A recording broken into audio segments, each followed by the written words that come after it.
Sulat ni Apostol San Pablo sa mga taga-Efeso. Mula kay Pablo na naging apostol ni Kristo Jesus ayon sa kalooban ng Diyos, sa mga kapatid na nasa Efeso at tapat na namumuhay kay Kristo Jesus. Sumainyo nawa ang pagpapala at kapayapaan mula sa Diyos na ating Ama at sa Panginoong Hesukristo. Magpasalamat tayo sa Diyos at Ama ng ating Panginoong Hesukristo. Pinagkalooban niya tayo ng lahat ng pagpapalang espiritual dahil sa ating pakikipag-isa kay Kristo, at sa atin ngang pakikipag-isang ito, hinirang na niya tayo bago pa nilikha ang sanlibutan upang maging banal at walang kapintasan sa harapan niya. Dahil sa pag-ibig ng Diyos, tayo'y kanyang itinalaga upang maging mga anak niya sa pamamagitan ni Hesukristo. Iyan ang kanyang layunin at kalooban. Purihin natin siya dahil sa kanyang kahangahangang pagkalinga sa atin sa pamamagitan ng kanyang minamahal na anak. Tinubos tayo ni Kristo sa pamamagitan ng kanyang kamatayan at sa gayoy pinatawad na ang ating mga kasalanan. Gayon kadakila ang pag-ibig na ipinadama niya sa atin. Binigyan niya tayo ng karunungan at kabatiran upang lubos nating maunawaan ang kanyang lihim na panukala na isa sa katuparan sa pamamagitan ni Kristo pagdating ng takdang panahon. Ang panukalang ito ay pag-isahin kay Kristo ang lahat ng nasa langit at nasa lupa. Ang salita ng Diyos.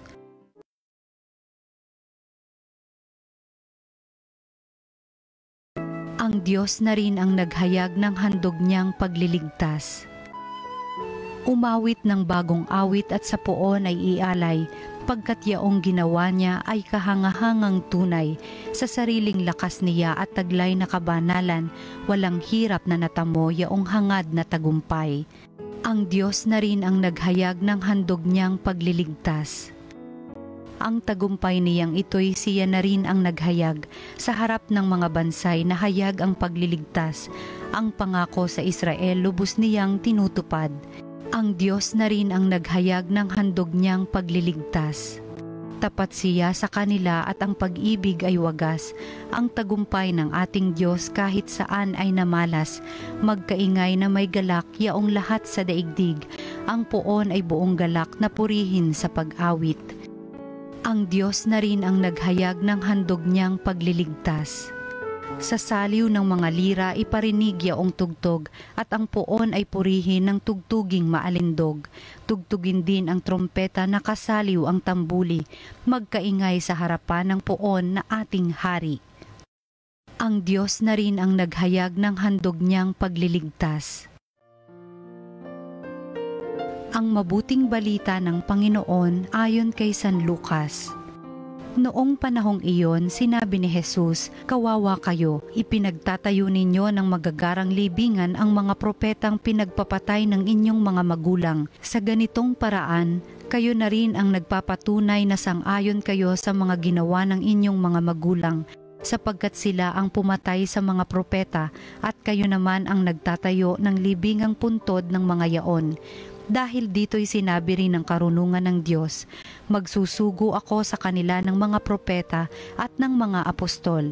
Ang iba'y papatayin nila at uusigin ang iba. Sa gayoy lalagpak ang lahing ito ang parusa dahil sa pagpatay sa mga propeta, buhat ng itatag ang sanlibutan. Magmula kay Abel hanggang kay Zacarias na pinatay sa pagitan ng damba ng sunugan ng mga handog at ng gusali ng templo. Sinasabi ko sa inyo, lalagpak sa lahing ito ang parusa dahil sa kanilang ginawa.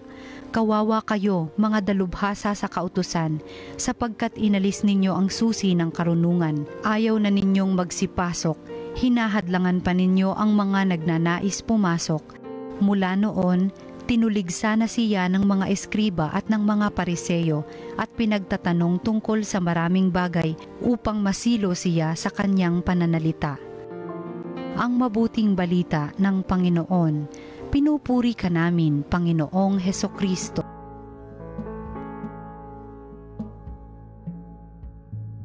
Magandang araw po mga kapatid kay Kristo.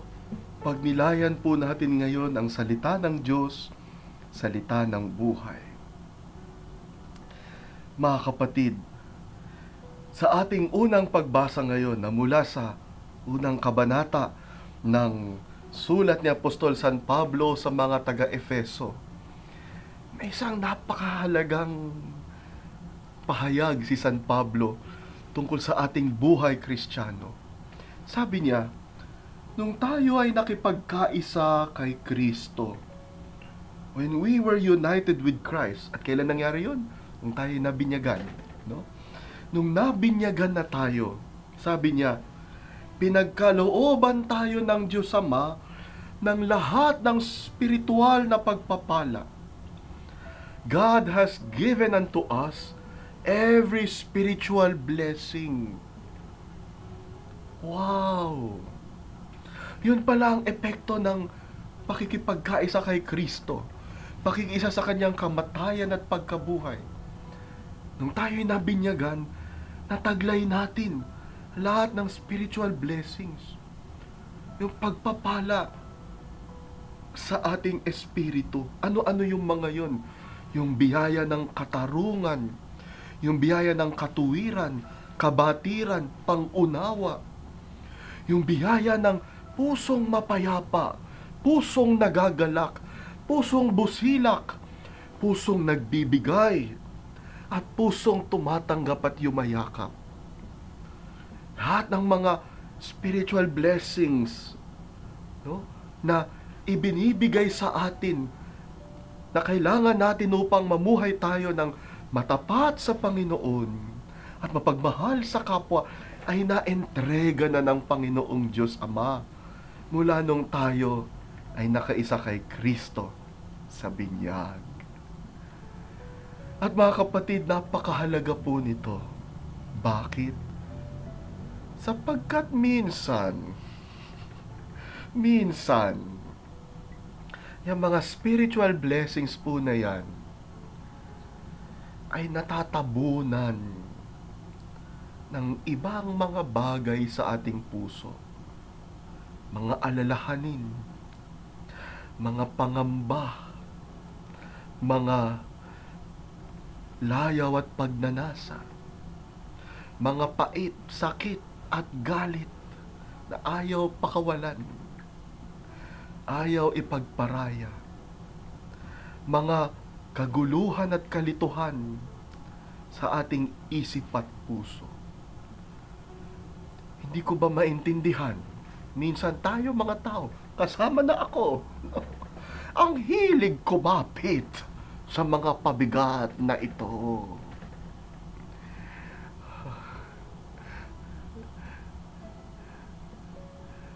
Gayong laman naman ng ating puso ay biyaya at pagpapala. Pero nakita ko ito lagi sa tuwing nakikinig ako ng kumpisal.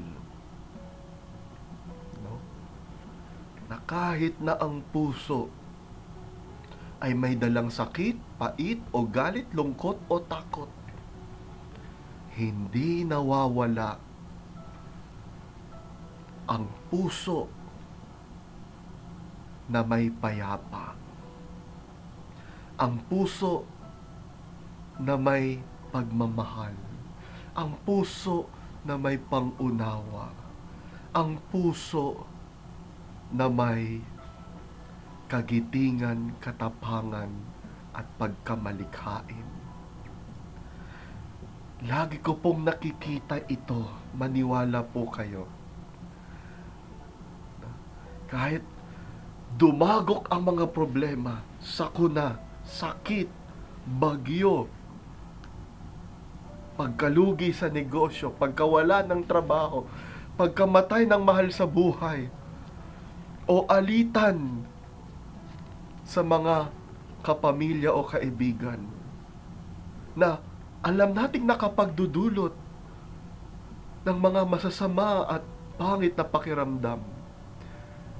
Alam niyo po, lagi ko po ito nakikita, kahit pa anong dagok ang sumapit sa puso ng Kristiyano, mayroon at mayroon, kailangan lang matumbok at mahanap. Mayroon at mayroong puwang sa kanyang kalooban na alam mong pinagpapala ng Diyos, binibiyayaan ng Diyos, binibigyan ng kapayapaan, katiwasayan, kahabagan, pag-unawa, at karunungan. Maniwala po kayo. Wala po kayo. Walang tao na 100% masama ang puso. Walang tao na 100%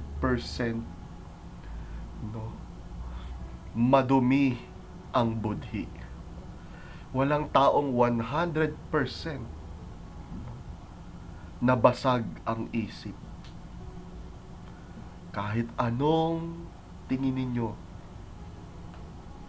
kailangan lang ng tulong at gabay. Lilitaw at lilitaw ang kanyang katinuan, kabutihan, katotohanan. Kasi nga, sinabi yan sa ating unang pagbasa ngayon, na ibigay na ng Diyos ang lahat ng pagpapalang espiritual sa isang tao. Nung minsan, may kinausap ako sa may preso. Matindi ang kanyang naging kaso, mabigat ang kanyang krimen. Pinagsamantalahan niya ang isang babae at nakapatay, nakapagnakaw. At nung kinakausap ko siya, napatanong ako,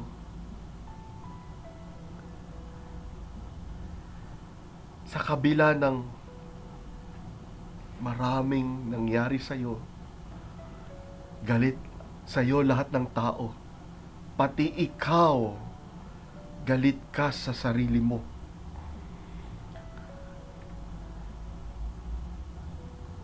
Tinanong ko siya,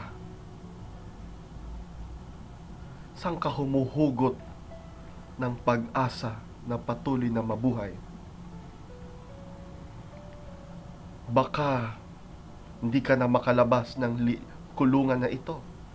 Baka mula kulungan, diretso ng libingan. Saan ka humuhugot ng lakas na patuloy na mabuhay?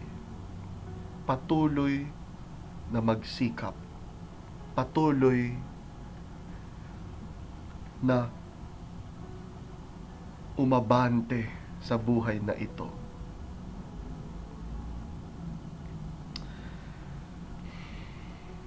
Ang sagot niya sa akin, Father, hindi ko rin alam. Pero ikaw ang unang nagtanong niyan. Ikaw ang unang nagtanong niyan. At ngayon na sinasabi mo sa akin ito, parang may nararamdaman po ako sa aking puso na kung minsan gusto ko nang sumuko, mayroong maliit na bulong na nagsasabi, kaya mo pa, kumapit ka. Pwede ka pang magbago. Ang buhay mo pwede pang mabago. Kumapit ka lang. May maliit na bulong sa puso ko. Yun po, Father, ang tumutulak sa aking mabuhay pa. Sabi ko sa kanya, kahit gaano kaliit ang bulong na yan, tignan mo ang tindi ng kapangyarihan. Buhay ka pa hanggang ngayon. May misyon ka, pakinggan mo lalo ang bulong na ito. Sabi niya, opo, Father, opo. Kahit ano nang sama ng laman ng puso, may binigay na ang Diyos na kabutihan sa atin. Manalangin po tayo. Panginoon, salamat po sapagkat kami pinagkalooban mo ng mga biyayang espiritual mula rin sa iyong puso. Huwag nawa kami mawala ng pag-asa sapagkat ikaw ang tumutulong sa amin. Amen.